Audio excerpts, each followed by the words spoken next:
thinking, Ayyappa Panikkur says, there is a specifically Indian way of narrating stories that has existed in India, not during this present era, but from the earliest of times. It has been there. And this he gives us proves to us by the examples of these works.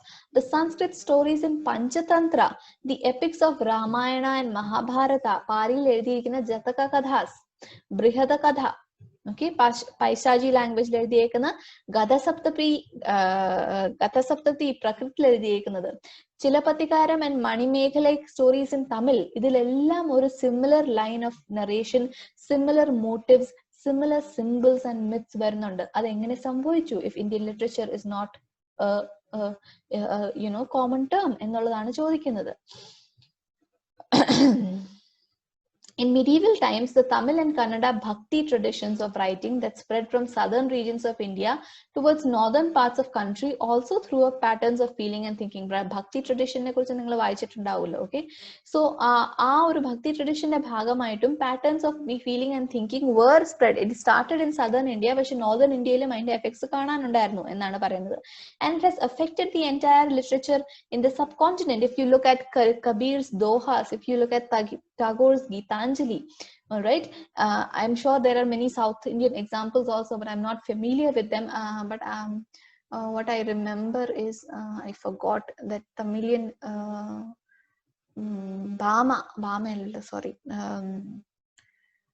Tirukural, sorry, yes, Tirukural songs, okay, all this is from the Bhakti tradition. Adil namukku kaanam, there is a similar manner in which, praises towards the Almighty, towards the eternal God is presented. Similar ideas are ullathu. A process of synthesis and cross fertilization can be seen at work here. Appo oru plant biology nammal padikkunna pole there is a combination happening, there is a mixing up happening here, whose fruits in the form of great imaginative literature have occurred not only to the people of India, okay? So this cross fertilization, this mixing up of ideas has not only influenced the people of India matramalla, but as Umashankar Joshi, who is a critic, he observes that the people of far off lands, all right, it does not influence only Indians, it has also influenced people from the far off lands, making the idea of Indian literature relevant from the point of view of foreign appropriators. So even though within India we might think that Indian literature is very much diverse and fragmented, from the outside, from the viewpoint of a foreign appropriator, the idea of Indian literature has been brought about through this process of synthesis and cross-fertilization, through this process of mixing up and similarities that can be seen. Joshi's reference to the point of view of foreign appropriators in the statement above is significant in that it draws focused attention on the single sense in which the concept of Indian literature becomes meaning today. Appo endana foreign appropriators inde statement important aayittulladu, that Indian literature is seen in a single sense, all right, and that becomes meaningful. One might evoke it as a theoretical category in order to signify the distinctiveness of India's literature in relation to the literature of the rest of the world. All right, so that is what makes Indian literature distinct. ഈ ലോകത്തിലെ ബാക്കി എല്ലാ ലിറ്ററേച്ചറിനെ വെച്ച് നോക്കുമ്പോൾ the distinctiveness of India's literature is this cross fertilization, or is this synthesis എന്ന് പറയാം അല്ലേ. One posits it in opposition to non-Indian literature and from the perspective of a non-Indian leader, okay? അപ്പോൾ ഒരു non-Indian ലിറ്ററേച്ചറും ഒരു non-Indian റീഡറുടെയും പെർസ്പെക്റ്റീവിൽ ഈ ഒരു മൾട്ടിപ്ലിസിറ്റിയും ഈ ഒരു ക്രോസ് കൾച്ചറേഷനും ക്രോസ് ഫെർട്ടിലൈസേഷനും ഒക്കെ കാണുമ്പോൾ അതിനെ ഒന്ന് ആലോചിച്ച് നോക്കിക്കേ. What we do when we take this position is to recognize India's status as a nation in the political map of the world, okay? So when we think of it as as a foreign appropriator, we identify that India is now not just a colonial state, it has a status as a nation in the political map of the world, okay? It is important now, it is not something that is എന്താ ഒരു ബ്രിട്ടീഷേഴ്സിന്റെ left over ആയിട്ടല്ല ഇപ്പൊ കാണുന്നത്. India has stratified its position there, and it has gained its position there through its literature, through everything else. A nation obviously should have an army and a currency. Or nation's formation in the parayumbol, even though we were completely fragmented when the Britishers left, all right, we have been successful in bringing us together as a complete nation. Your idea spread ചെയ്യുന്നതിൽ successful ആയിരുന്നു നമ്മുടെ leaders. And just like a nation when it is formed, അതിനൊരു army വേണം, അതിനൊരു currency വേണം, അല്ലേ?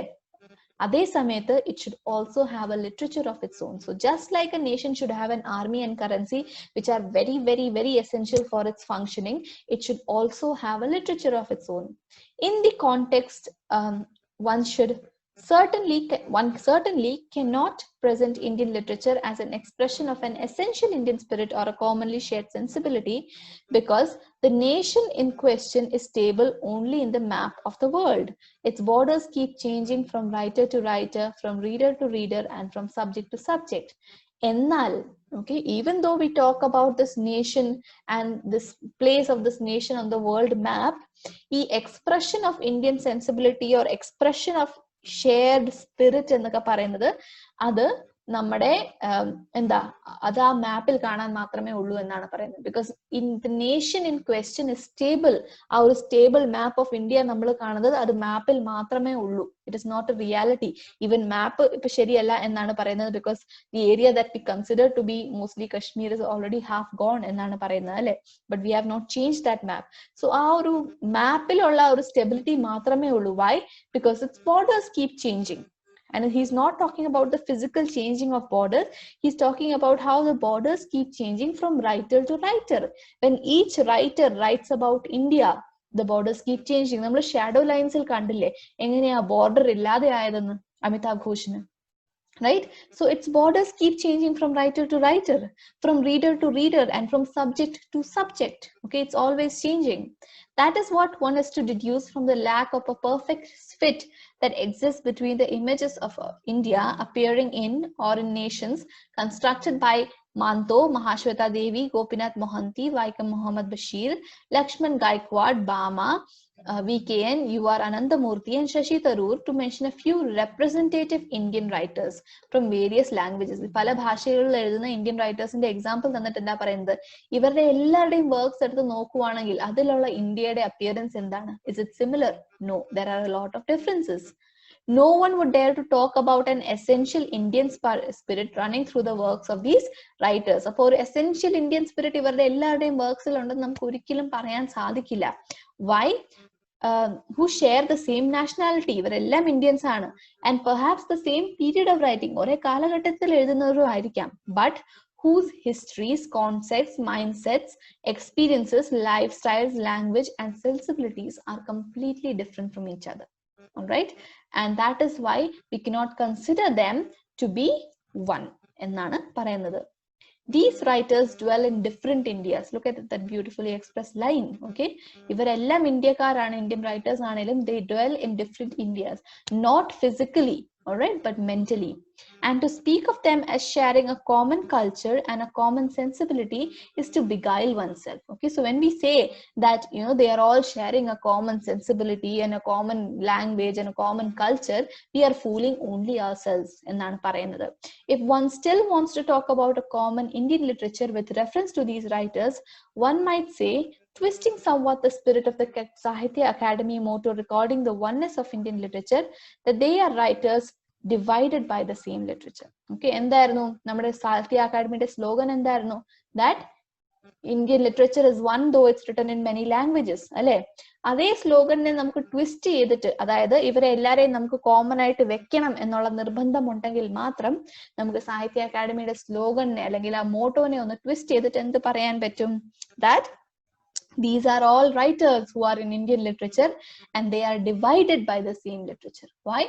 അവർ ഒന്നാണ് എന്നുള്ളതല്ല, they are divided by the same Indian literature that they write. A very, very significant idea to end the essay with, അല്ലേ?